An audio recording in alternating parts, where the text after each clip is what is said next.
चाहे जितना दुख पड़े प्यारे, किसी से मत कहो, किसी से मत, चुपचाप मौन होके सह जाओ। तुम्हारा स्वामी विधान करके तुम्हें दुख भेजा है तो बहुत बड़ा उसमें कोई सुख है। वो मंगल भवन है, तुम्हारा मंगल होने नहीं दे सकता। दिखाई दे सकता है कि अब अमंगल हो गया हमारा, अमुक अमुक अमुक, कुछ नहीं। धैर्य पूर्वक अपने मार्ग में सीधे चलते रहो। उसका विधान आया है, वो दुखद हो या सुखद, सुखद है तो हर्षित मत हो, दुखद है तो शोकित मत हो, आगे बढ़ो। देखो ये अध्यात्म है, ये कमर कस लो कि इस जन्म में मुझे इस भव समुद्र से पार होना ही है।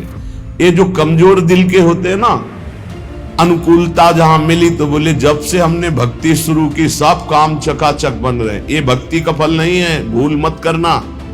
ये तुम्हारे सुकृत चल रहे हैं इसलिए है।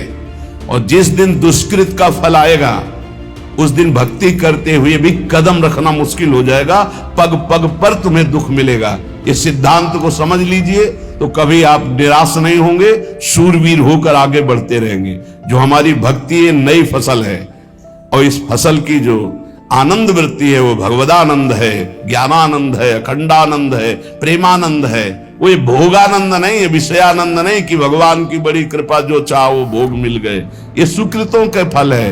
ये सुकृत और दुष्कृत दोनों को यही नष्ट कर दो और निकल चलो भगवान की परम धाम में, जहां नित्य सेवा सुख का आनंद सहचरियां ले रही है।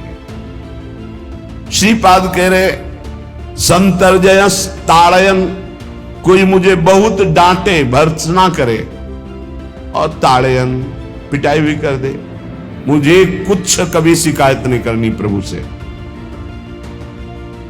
देख रहे हैं ना, वो उन्होंने विधान किया है ना कि इसको पीटो, तो हम चुपचाप पीट लेंगे, किसी से नहीं कहना। रहीमन मन की मन व्यथा रखिए मन में गोए, सुनिठ ले हैं लोग सब बांटने, इसीलिए असंगो हम। असंग किससे कहें अपने दुख सुख की बात? अपना दिल तो दिलवर को दे दिया, जो बीते सो दिल तो उनके पास हो, तो जाने दुख सुख की बात, हम क्या जाने, हम तो बस आपके हैं। मौन, अपने विषय में न सुख की बात करे न दुख की, मौन। बात करे तो प्रभु की करे, नहीं तो मौन। मान लीजिए अगर ये मौन आप धारण कर लेंगे तो निकल जाएंगे माया से, नहीं तो किसी की निंदा कर देंगे, किसी का ऐसा कटु वचन बोल देंगे, परुख वचन बोल देंगे, भजन छीन हो जाएगा, भजन करने की वृत्ति नष्ट हो जाएगी। सैकड़ों लोगों के प्रश्न है कि पहले भजन अच्छा होता था अब नहीं होता। उसमें दो बातें होती है।